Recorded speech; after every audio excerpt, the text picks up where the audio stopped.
আজ মানুষকে দাসত্ব থেকে মুক্ত করার জন্য তাম পৃথিবীর মুসলমানেরা আমরা কাজ করছি। এটা নবীজিও করেছিলেন। অনেকে মানুষকে দাস বানিয়ে রাখতে চায়, নিজের আয়ত্তে রাখতে চায়, নিজের হুকুম জারি করে তারে রাখতে চায় না। মানুষকে আল্লাহ করেছেন মুক্ত জীবন দেওয়ার জন্য। এজন্য আমরা যারা চাই যে মানুষ মুক্ত থাকবে, মানুষ বিধান যদি মানে হামজার মানবে না আল্লাহর। বলুন বলুন, পৃথিবীতে একটা কুকুরের কথা মানে না, যে মানুষ হয়ে মানুষের কথা মানবে কেন? মানুষ যদি মানতেই চায়, কার কথা মানবে? মানুষের গোলামি থেকে মুক্ত করার জন্য যারা কাজ করে এরা সফল হবে। আপনি বলেন নিরপেক্ষ দৃষ্টি দিয়ে, বাংলাদেশে মানুষের দাসত্ব থেকে মুক্ত করার জন্য নিরপেক্ষভাবে কারা কাজ করছে? আপনি বলেন। যারা করছে তাদের সাথে আপনাকে থাকা লাগবে।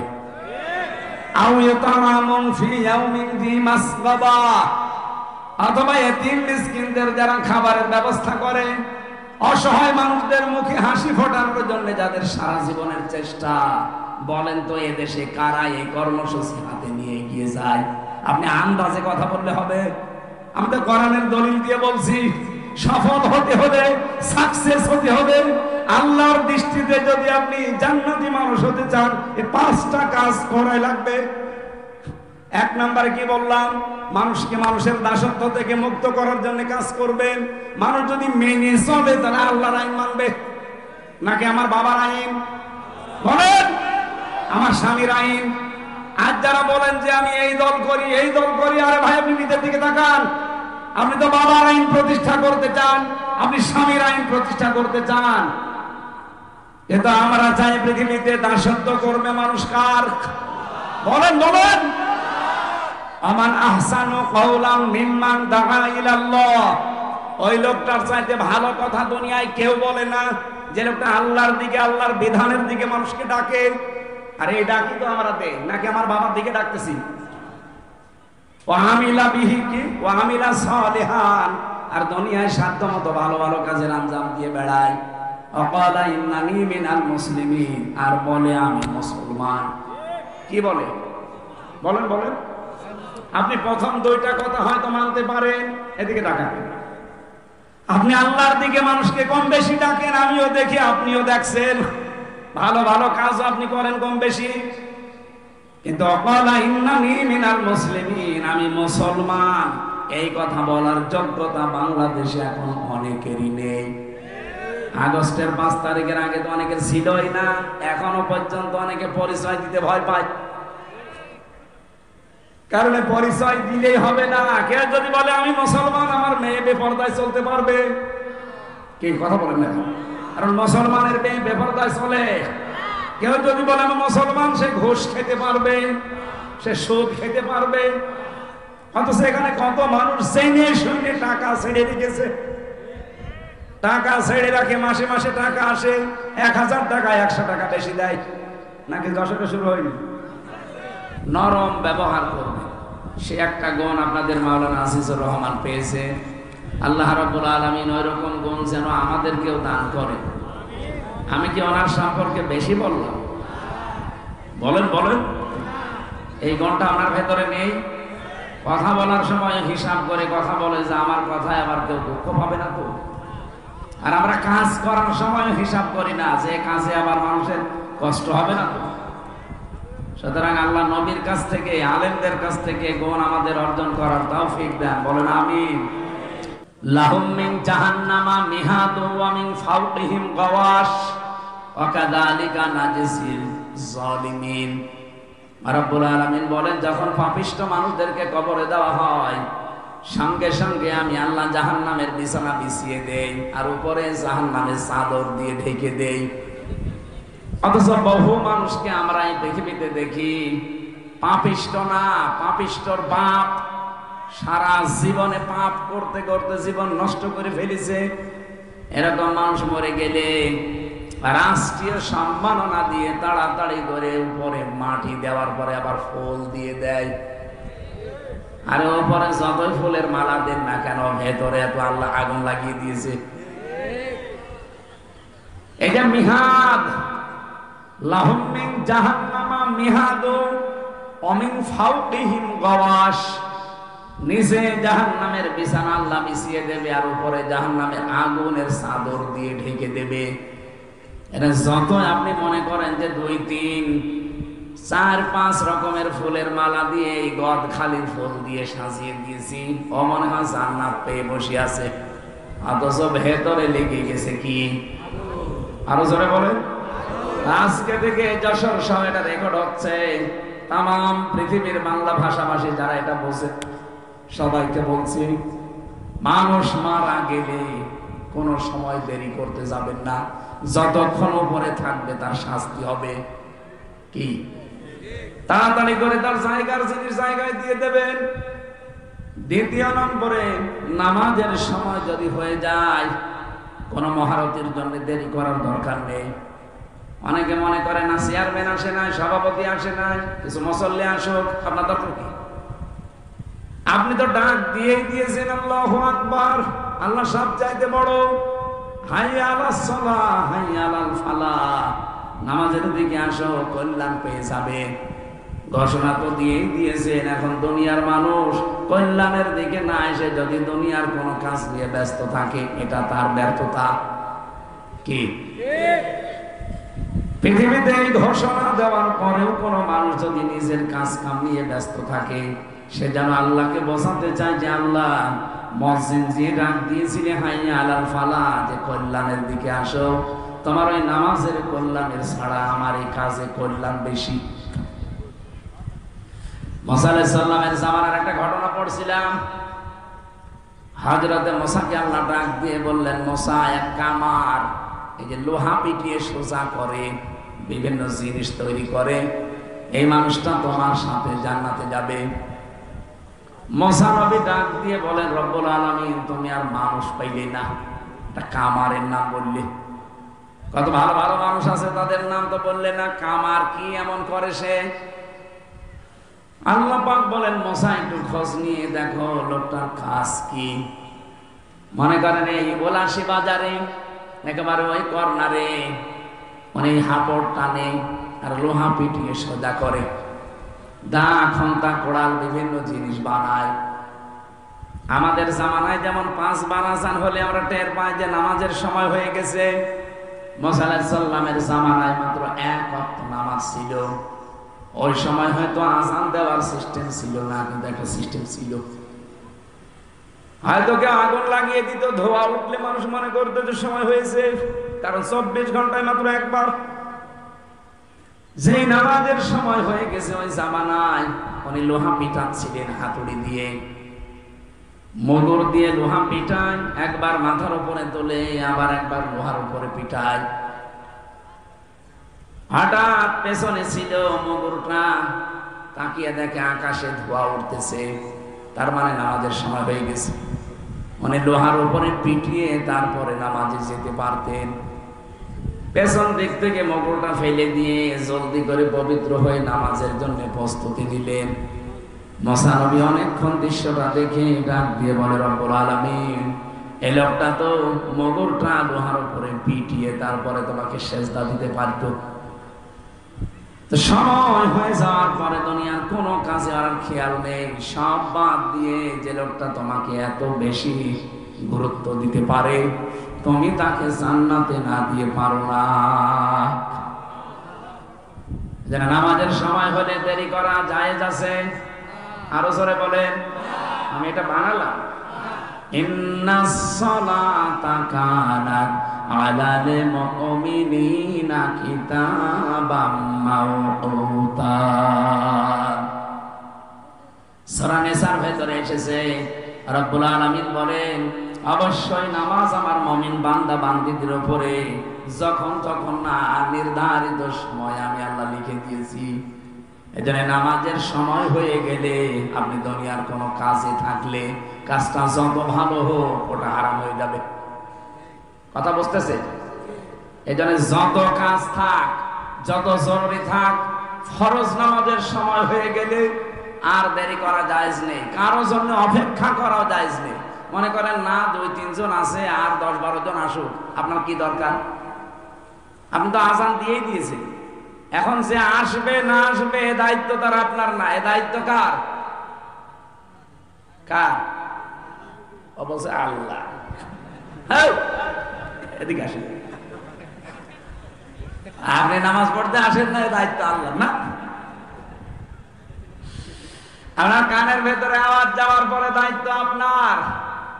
এমনকি জামাতে হাজির হয়ে নামাজ পড়ার নির্দেশ কোরআনে আল্লাহ এত বেশি বেশি দিয়েছেন, ওয়াকিমুস সালাতা ওয়া আতুজ যাকাতা ওয়ারকাউ মা'আর রাকিঈন।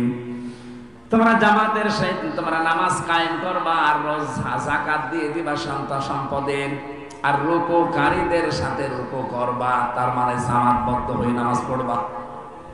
আজ পৃথিবীতে যদি এই শিক্ষাটা থাকতো যে জামাতের সহিত নামাজ পড়া লাগবে, বিশ্বের যতগুলো দেশে আজ মুসলমান নিধন হচ্ছে, একদিকে দুঃখ পাচ্ছি কিন্তু আনন্দেরও বিষয় আছে।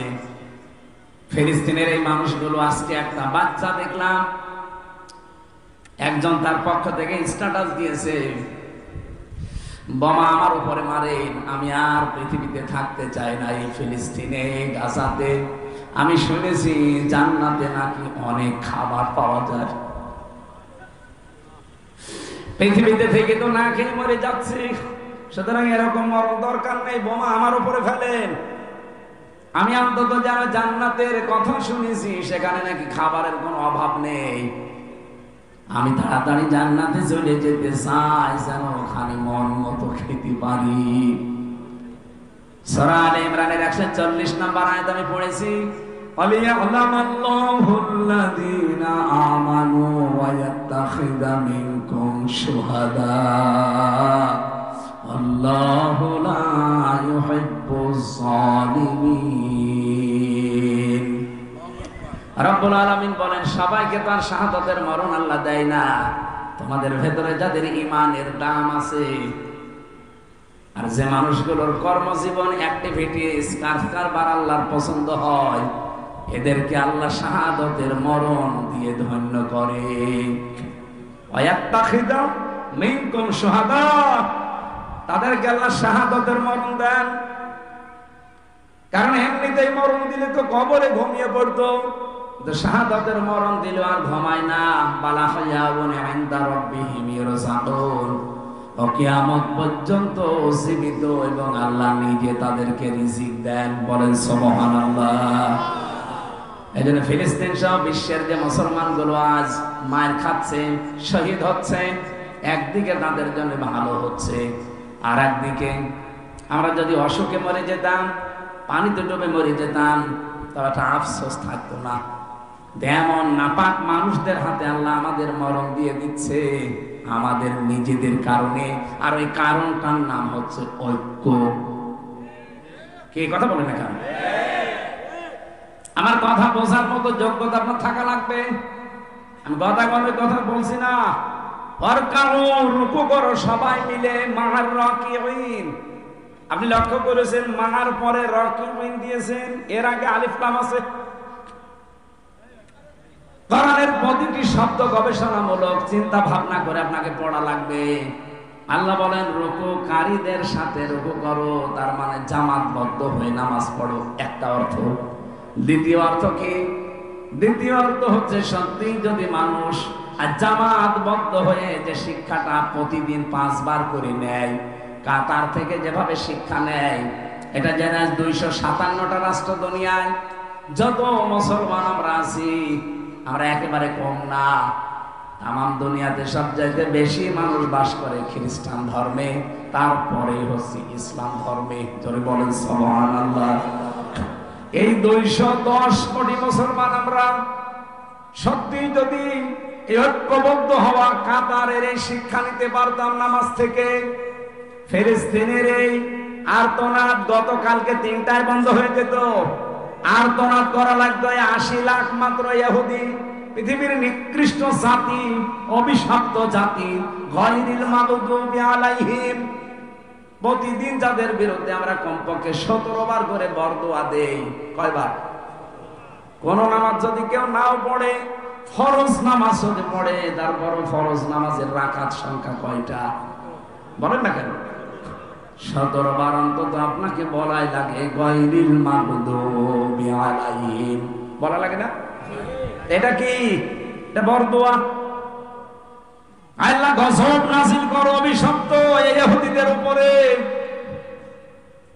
প্রতিদিন আমরা তামাম দুনিয়ার 210 কোটি মুসলমান একই বরদোয়া দিচ্ছে। শুধু বরদোয়ার সাথে সাথে যদি একটু ঐক্যবদ্ধ হতে পারতাম। আজকে স্ট্যাটাস দিয়েছে নেতানিয়াহু, এই শয়তান, এই কোলাঙ্গার, যে আমরা যখন বাইতুল মুকাদ্দাসে হাত দিলাম, ফিলিস্তিনের মুসলমানদের দ্বিতীয় কিবলা বলা হয়। নবীজি যেখানে 17 মাস নামাজ পড়েছিলেন মুখ পুরে, কতদিন? মুসলমানদের দ্বিতীয় কিবলা যেটা, এইটা যখন আমি ভেঙে ফেলছিলাম, আমার তো মনে হচ্ছিল তামাম দুনিয়ার 210 কোটি মুসলমান, 57টা মুসলিম রাষ্ট্র, সবাই না জানি এক বাক্যে একযোগে লং মার্চ করে একেবারে ফিলিস্তিনের দিকে, ইসরায়েলের দিকে আবার সবাই তেড়ে আসে কিনা। যদি আসতো তাহলে আমার 80 কোটি ইহুদি এত পায়ের সাথে পিষিয়ে মেরে ফেলতো। কিন্তু দেখলাম না। আমি মসজিদ ভেঙ্গে গড়িয়ে দিলাম, পুরা গাজা পৃথিবী থেকে নিশ্চিহ্ন করে দিয়েছি, খণ্ড খণ্ড করে দিয়েছি, আমি দখলও করে নিয়েছি। এই কথাগুলো লিখেছে। গাজাকে, ফিলিস্তিনকে আমরা খণ্ড খণ্ড করে দখল করে নিয়েছি। আমি একটা হাদিস পড়েছিলাম না মুসলিম শরীফে, হযরতে আবু যর রাদিয়াল্লাহু তাআলা থেকে বর্ণিত। নবীজি বলেন, মানিদ্দাআ মা লাইসা লাহু মিন্না, এই পৃথিবীতে যেই জিনিসটা তোমার না, তুমি যদি ওইটার দখলদারিত্ব নিজের আয়ত্তে নিয়ে নাও, যেটা আমার, জোর করে জবরদস্তি করে যদি ওর দখল নাও, নবীজি বলেন 2টা কথা, ফালাইসা মিন্না, 1 নম্বরে সে আমার দলভুক্ত না, 2 নম্বরে ওয়ালিয়াতাবাওয়া মাকআদাহু মিনান নার, সে যেন তার স্থান জাহান্নামের মাঝখানে করে নেয়। বলেন নাউজুবিল্লাহ। যশোরবাসী হাদিস থেকে কি নিতে পারলেন বলেন তো?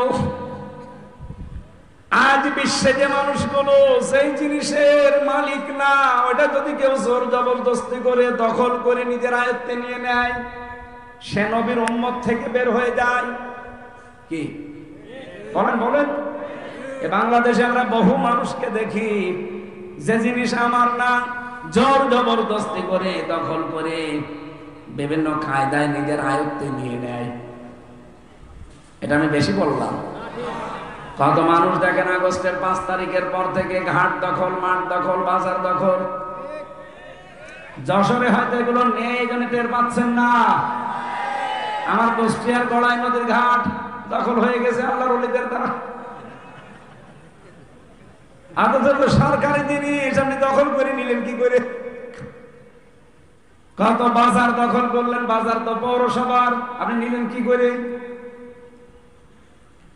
এই যে ঘাট দখল, বালি মহল দখল, কত দখল দখল চলে। যারা এগুলো করেন, যদি যশোরে কেউ থাকেন হুঁশিয়ার, আপনি কিন্তু নামাজ পড়তে পারেন, রোজা রাখতে পারেন, হজ করে আসতে পারেন, আপনার দাড়ি থাকতে পারে, আপনার নামের আগে মোহাম্মদ থাকতে পারে, আপনি নবীর উম্মত থেকে বের হয়ে গেছেন।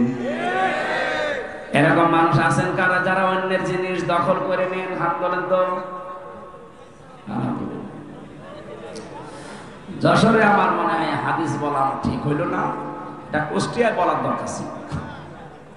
এই কোন দিকে তাকিয়ে আছে? 2 নম্বরে বিশ্বনবী জানিয়েছেন, ওয়ালিয়াতাবাওয়া মাকআদাহু মিনান নার, সে যেন তার স্থান বানিয়ে নেয় নারে। নার মানে আগুন, মানে জাহান্নাম। আগুন মানে জাহান্নামের যতগুলো নাম আছে, বৈশিষ্ট্য আছে, তার ভেতরে একটা হচ্ছে আগুন, নার। এখান থেকে আমরা যেটা আপনাদের বলতে চাচ্ছি, তাম পৃথিবীর মুসলমানের আজ শোনেন, এই যে ইসরায়েল, এরা কিন্তু বানভাসী হিসাবে এসেছিল। এই যে রোহিঙ্গারা যেমন এসেছে, ওইভাবে এসেছিল ফিলিস্তিনে।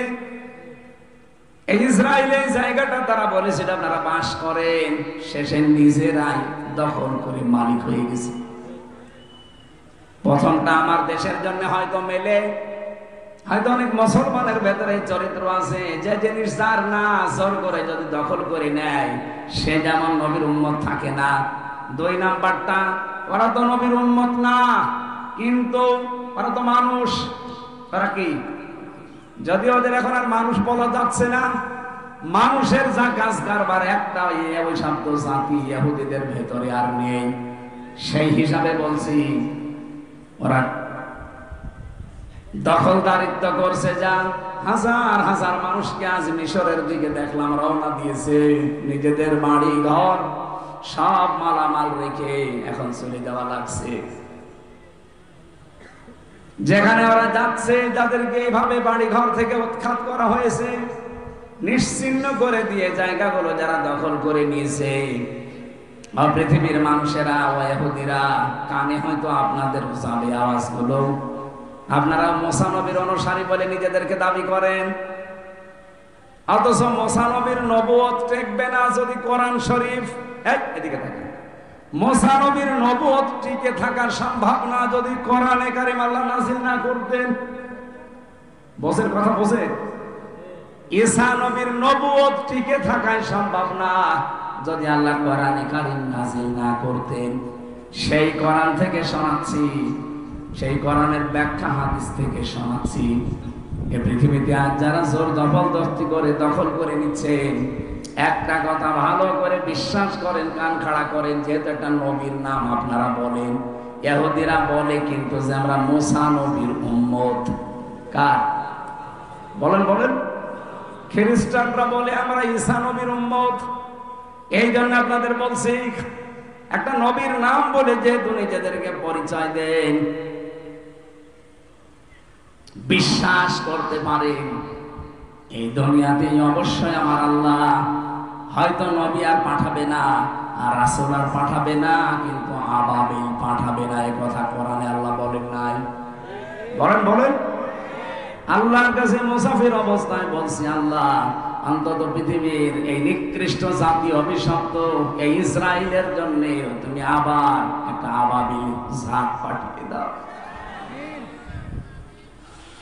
তুমি যেমন রহমান আর রহিম, তুমি তো জব্বার আর কাহার। শুধু রহমান রহিমই দেখাবে না, একটু জব্বার আর কাহারটা দেখাও। এই পৃথিবীর এই নিকৃষ্ট মানুষগুলোকে তাদের পাপের অপকর্মের শাস্তি আমাদের চোখের সামনে তুমি দাও। বলেন আমি যে কথাটা তুলেছিলাম ওইটা বলছে এবার। আজ আমরা যদি এই শিক্ষাটা নিতে পারতাম, নেতানিয়াহু আজকের এই স্ট্যাটাসটাও দেওয়ার সাহস পেত না। ও নিজেই বলছে, মনে করলাম যে আমি আজ বাইতুল মুকাদ্দাস, মসজিদে আকসা এটা ধ্বংস করে ফেলার পর তাম দুনিয়ার মুসলমানেরা মৌমাছির ঝাঁকের মতো একেবারে আমাদের উপরে ঝাঁপিয়ে পড়বে, কিন্তু দেখলাম না, সব নীরব।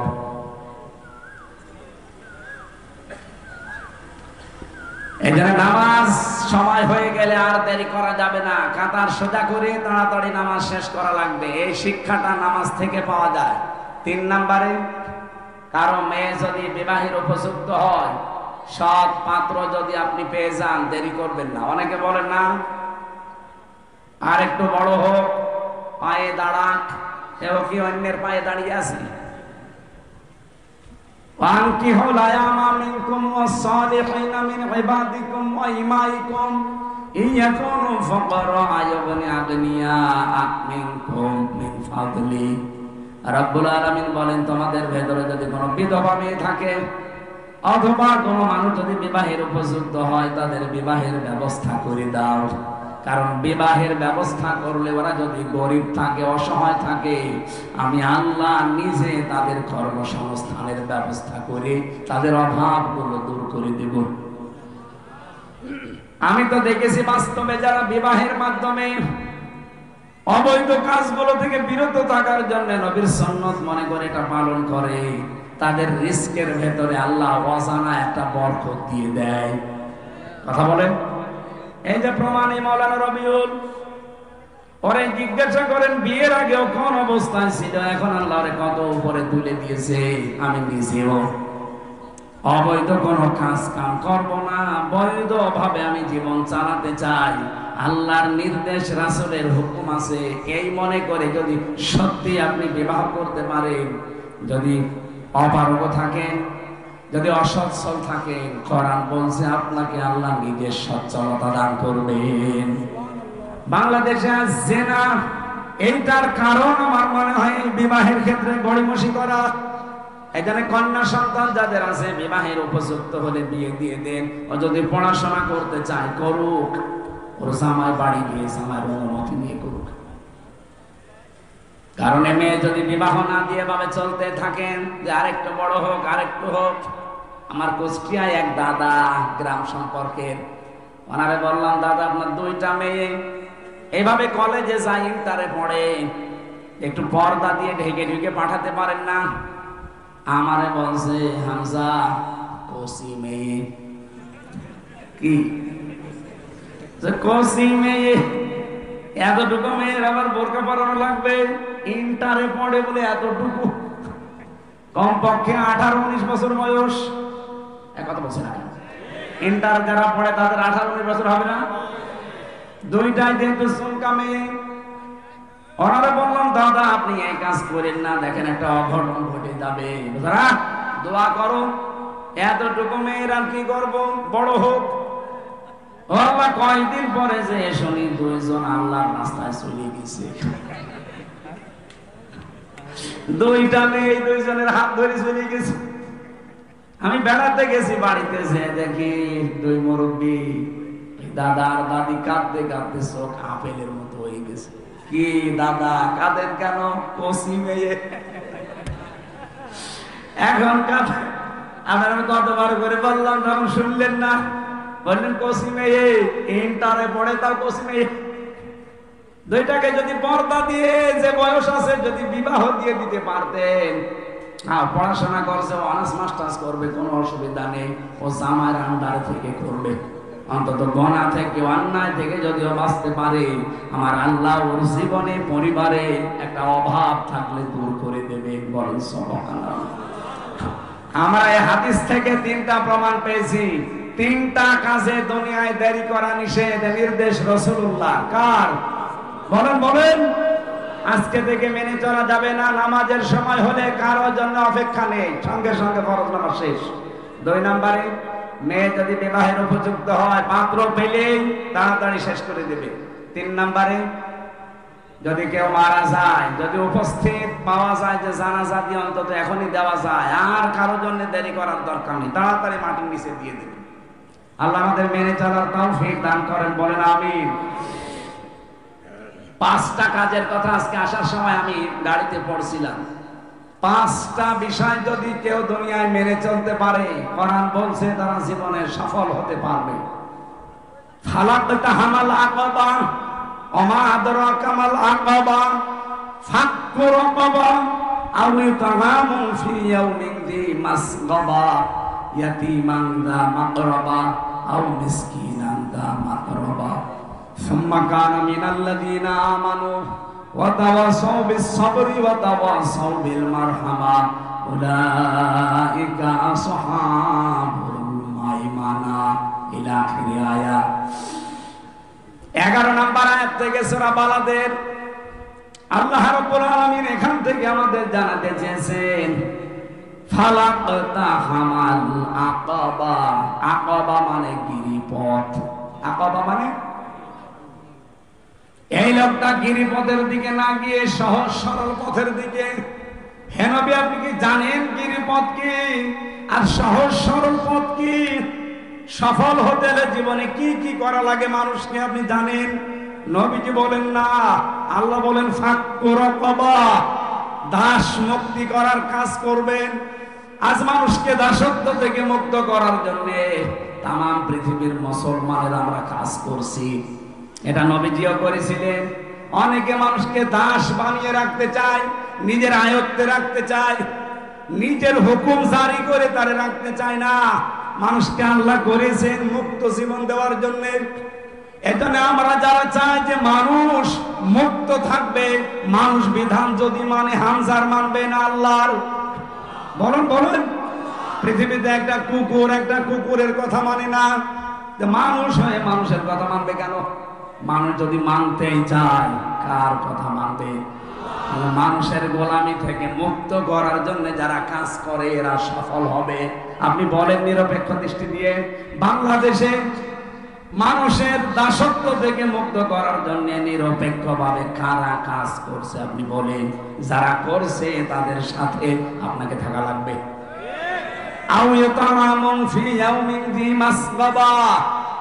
অথবা এতিম মিসকিনদের যারা খাবারের ব্যবস্থা করে, অসহায় মানুষদের মুখে হাসি ফোটানোর জন্য যাদের সারা জীবনের চেষ্টা, বলেন তো এদেশে কারা এই কর্মসূচি হাতে নিয়ে এগিয়ে যায়?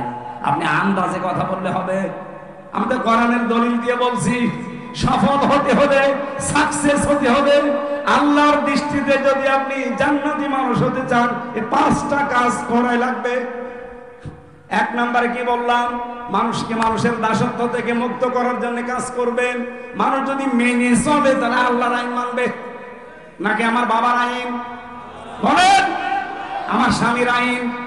আজ যারা বলেন যে আমি এই দল করি এই দল করি, আরে ভাই আপনি নিজের দিকে তাকান। আপনি তো বাবার আইন প্রতিষ্ঠা করতে চান, আপনি স্বামীর আইন প্রতিষ্ঠা করতে চান। এটা আমরা চাই পৃথিবীতে দাসত্ব করবে মানুষ কার? বলেন বলেন। আমান আহসানু কাওলাম মিম্মান দাআ ইলাল্লাহ। ওই লোকটার চাইতে ভালো কথা দুনিয়ায় কেউ বলে না, যে লোকটা আল্লাহর দিকে, আল্লাহর বিধানের দিকে মানুষকে ডাকে। আরে এই ডাকি তো আমরা দে, নাকি আমার বাবার দিকে ডাকতেছি?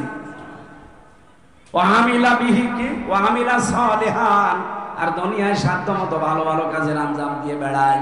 ওয়াকালা ইন্নানি মিনাল মুসলিমিন, আর বলে আমি মুসলমান। কি বলে? বলেন বলেন। আপনি প্রথম 2টা কথা হয়তো মানতে পারেন, এদিকে ডাকেন। আপনি আল্লাহর দিকে মানুষকে কম বেশি ডাকেন, আমিও দেখি, আপনিও দেখছেন, ভালো ভালো কাজ আপনি করেন কম বেশি। কিন্তু ওয়াকালা ইন্নানি মিনাল মুসলিমিন, আমি মুসলমান, এই কথা বলার যোগ্যতা বাংলাদেশে এখন অনেকেরই নেই। আগস্টের 5 তারিখের আগে তো অনেকের ছিলই না, এখনো পর্যন্ত অনেকে পরিচয় দিতে ভয় পায়। কারণ পরিচয় দিলেই হবে না। কেউ যদি বলে আমি মুসলমান, আমার মেয়ে বেপরদায় চলতে পারবে? কি কথা বলেন না? কারণ মুসলমানের মেয়ে বেপরদায় চলে। কেউ যদি বলে আমি মুসলমান, সে ঘুষ খেতে পারবে, সে সুদ খেতে পারবে। অথচ এখানে কত মানুষ জেনে শুনে টাকা ছেড়ে রেখেছে, টাকা ছেড়ে রাখে, মাসে মাসে টাকা আসে, 1000 টাকা 100 টাকা বেশি দেয়। নাকি দশকে শুরু হয়নি? কারা কারা এলাকায় এই ব্যবসা করছেন একটু হাত তোলেন তো দেখি আপনার সাত মুখটা। ও আপনারা আন্দাজে এক কথা চাপিয়ে দেন, এ তো আল্লাহর হলে বসে আছে সব, এরা এই কাজ করবে? তারা আসেনি, ঠিক আছে। যদি তাদের কানে যায়, এই মানুষগুলো যদি জানা শোনার পরেও এই গোনাটা না ছাড়ে, ও মরে গেলে ওর জানাজা দেওয়ার দরকার নেই। কারণ জেনে শুনে কেউ যদি কবিরা গোনা করে, ওর ঈমান থাকে না, আর বেঈমানের জানাজা পড়া জায়েজ আছে? বলেন। সুতরাং যারা সুদ খাচ্ছেন, না খেয়ে মরে যাবে, কিন্তু সুদ খাওয়া যাবে না। সুদ খাওয়া আর মায়ের সাথে জেনা করা একই কথা। আপনি মায়ের সাথে জেনা করে জান্নাতে যাওয়ার আশা করেন, আপনি পাগল না মাতাল? 2টা আশা করছি এই কাজটা ছেড়ে দেন ভাই। আমি কি বেশি বলে ফেললাম? এটা মনে হয় যশোরে বলা ঠিক হলো, কুষ্টিয়ায় বলা ভালো আছে। আপনার এই যোগ্যতা আমরা হারিয়ে ফেলেছি। আজ আমি মুসলমানের পরিচয় আমি দেবো কি করে? আমার বউ বেপরদায় চলে, আমি নিজে সুদের সাথে জড়িত, আমি নিজে আল্লাহর আইনের পক্ষে কাজ করি না, আর আল্লাহর আইন যেন প্রতিষ্ঠিত না হয় সেই ব্যবস্থা আমার দ্বারা হয়। বলেন বলেন। এখানে এতিম মিসকিনদের, অসহায় মানুষদের পাশে দাঁড়ানো অভ্যাস কার আছে? 3 নম্বরে ইয়াতীমান যা মাকরাবা। যদি আপনার নিকট আত্মীয় স্বজনের ভেতরে কেউ এতিম হয়, এটা গুরুত্বপূর্ণ। ইয়াতীমান যা মাকরাবা, নিজের নিকট আত্মীয় স্বজনের ভেতরে কেউ যদি এতিম থাকে, সেই এতিমের পাশে দাঁড়ানো, তাকে সহযোগিতা করা, তার খোঁজ খবর নেওয়া। অথচ কত মানুষ আমরা দেখি খুব ভালো লাগে দেখতে, কিন্তু নিজের আপন ভাই মারা গেছে, ভাইয়ের একটা এতিম ছেলে আছে, একটা এতিম মেয়ে আছে, ভাই যেহেতু মারা গেছে, ভাবিকে বাপের বাড়ি দাঁড়িয়ে দিয়ে, এতিম বাচ্চা দুইটাকে দাঁড়িয়ে দিয়ে সব সম্পদ নিজে করে দেয়। এরকম মানুষ দেশে নেই। আপনি হয়তো সম্পদের মালিক হতে পারবেন, জীবনে সফল হতে পারবেন না। আপনার এই অবৈধ সম্পদগুলো দুনিয়ায় রেখে যাবেন ঠিক, কিন্তু মারা যাওয়ার পরে অবৈধ সম্পদ আপনার যে ছেলে থাকবে, মেয়ে থাকবে, বউ থাকবে, তারা অবৈধ কাজে এগুলো আরো ব্যয় করবে, আর সব বিকাশ হয়ে ফিলাক্সি লোড হয়ে আপনার খবরে যাবে। এখন যদি বলেন আমার তো বিকাশ নাম্বার নেই, এমনি খুলে দেবে। আপনি যদি মরবেন, বিকাশ খুলে দেবে। ইয়াতিমান দা মাদরাবা আও মিসকিনান দা মাসগাবা। রব্বুল আলামিন বলেন, মিসকিন যারা, অসহায় যারা, ধনী মরিন যারা, পথে ঘাটে, রাস্তার ধারে, স্টেশনে, বাস স্ট্যান্ডে পড়ে থাকে, এরকম অসহায় মানুষের এই গরমের ভেতরে কত মানুষকে মশায় কামড় দেয়। 2.5 টাকা, 3 টাকা, 5 টাকা খরচ করে একটা কয়েল তার পাশে জ্বালিয়ে দিয়ে, এই শীত চলে গেল, একটা কম্বল, একটা মোটা চাদর, একটা জাম্পার, সোয়েটার তার গায়ে চড়িয়ে দিয়ে, আল্লাহর আরশ আপনার উপরে খুশি হয়ে যাবে। কত টাকা কত দিকে চলে যায়। এই অসহায় মানুষদের পক্ষে যদি দাঁড়াতে পারতাম। এই যে কত মানুষ ধনী মলিন, এই ঈদে আমার মনে হয় ঈদুল ফিতরে বাংলাদেশের মুসলমানেরা এই আমল অনেকে করেছে, কিন্তু অনেকে দেখলাম নাক শিটকাচ্ছে। আও ইয়াতিমান যা মাকরাবা আও মিসকিনান যা মাসগাবা। যারা ধনী মলিন অসহায়, যে মানুষগুলো নিঃস্ব নিস্তব্ধ, এদের জন্য আপনার নির্ধারিত সম্পদ থেকে যতটুকু পারেন যদি পৌঁছিয়ে দিয়ে, এই ঈদে এবার বিভিন্ন জেলায় ঈদগাতে এই ফিলিস্তিনের অসহায় মানুষদের জন্য টাকা পয়সা কালেকশন করেছিল। এই জেলায় করেছে, যে যতটুকু পেরেছে। আমার কুষ্টিয়া হালসা, যেখানে আমি নামাজ আদায় করাই ঈদের, লাখের উপরে টাকা আমার মুসল্লিরা দিয়ে, ওটা বাংলাদেশ জামাত ইসলামের আমিরের মাধ্যমে আমরা দূতাবাসে পাঠিয়ে ফিলিস্তিনে পাঠিয়েছিলাম। কি হইল? পুরা মাটির সাথে মিশে গেছে।